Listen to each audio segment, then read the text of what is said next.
We are joined by the University of Johannesburg's Professor Ahmed Bawa.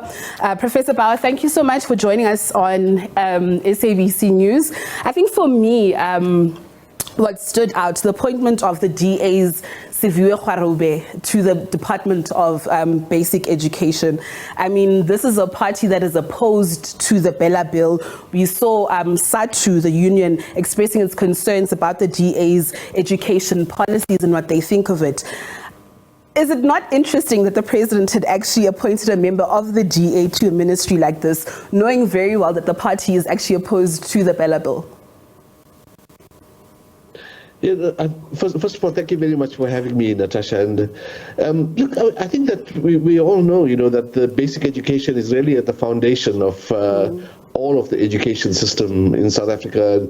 It really underpins the whole, not just of education, but also of the economy, basically. And we haven't been doing very well. So one hopes that the appointment of the new minister will make a difference. We had Minister Motshekga for a considerable period of time.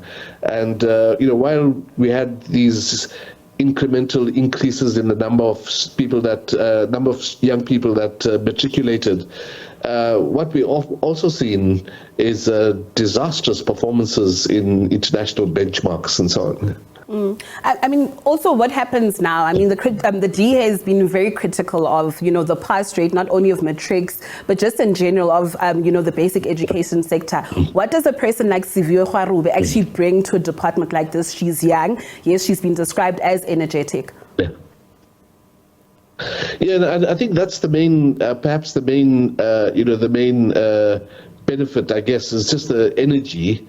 Just the passion and energy and of course her experience. So that would hopefully contribute a lot. We are also very concerned, of course, about the splitting of the Department of Higher Education and Training from the Department of Science, Innovation and Technology. So we are concerned about that. And of course, we'll get to that issue very shortly. But Prof, I just want to put you on the spot. So what happens now? How will the minister actually implement the Bella Bill, knowing very well that the party that she belongs to had said that them signing it into law is actually a non-negotiable? Is that not a catch-22 situation that she actually finds herself in? I think it is, and I think we're going to find this challenge in many parts of the government of national unity. And I think that she's going to have to really sit down with first of all, with the department concerned, but also to sit down with experts, who are involved in shaping the bill. And in particular, of course, with people who have been doing research in this area and understand better what was expected of the bill. So, I think that this is going to be a learning process, I think, for everybody, and I think for her as well. I think you mentioned something very interesting, the splitting of the two departments, the Department of Higher Education from Science and Innovation. What do you think the split signifies, and was it actually necessary to split the two? I'm very worried about this. I mean, I think that, we had just a big progress in the last cycle with the unification of the two ministries, if you like, under a single ministry, the Ministry of Science, Higher Education, Science and Innovation. I think this is really a step backwards. We didn't actually achieve very much at the level of the departments in terms of bringing the importance of those two departments into synchrony with each other. But let me just make 2 points. The first one is that the biggest performer of research in South Africa by far is the university sector. And of course, the National Research Foundation, which funds research, is located within the Department of Science, Technology and Innovation.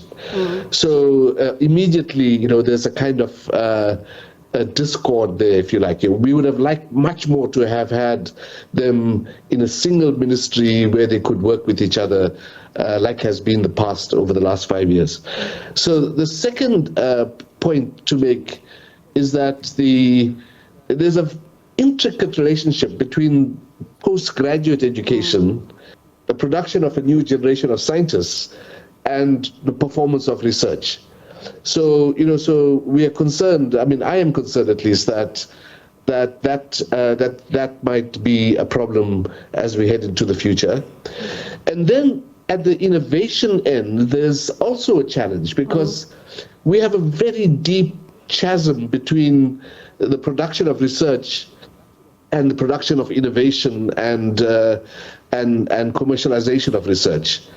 And once again, it would have been important, it seems to me, to have kept those under the single ministry and to ensure that we have policy coherence and so on. The fear one has now is that the policy coherence might split, and you might have different funding mechanisms that push the research and innovation envelope in different directions. Okay. Dr. Bawa, you look at the appointment of Dr. Nobuhle Nkabane to a ministry like higher education. I mean, she served as a Deputy Minister of Mineral Resources and Energy from 2021 to 2024. It's quite interesting also that when she was actually a member of parliament, she served as a tutor to UNISA. So she's not so far-fetched, I think, from this portfolio. But do you think that she'll be able to solve the crisis that we've seen at, the higher education, especially issues around NFSAS?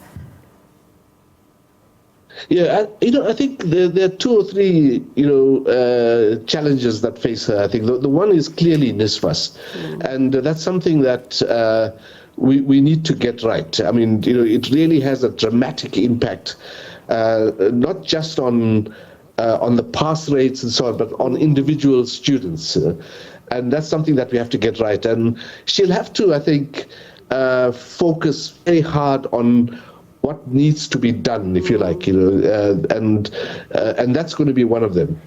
The other point to make is that, by herself and the department, they are not going to solve these problems.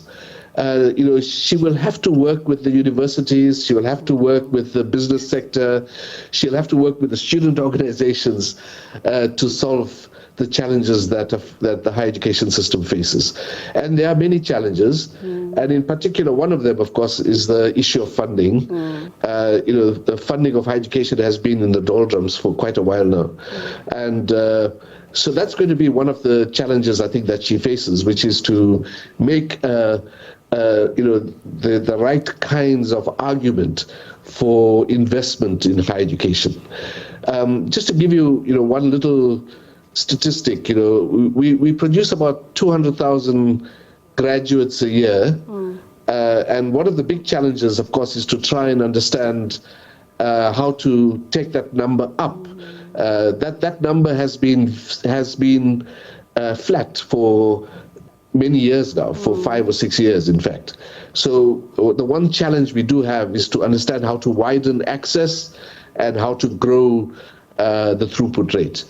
The other big challenge is for her to try and take on the TVT sector, the college sector, because the articulation between that sector and the business world is really not functional at the moment, and that's something that she will have to take on as a priority as well. That's very important also for the university sector, because the college sector can be a funnel, into the higher education sector, which it doesn't do very well at the moment. And secondly, if the college sector functions well, then that takes the pressure off the higher education sector in terms of places and so on. Okay, Professor Bawa, thank you so much for your insights. Thank you. Pleasure.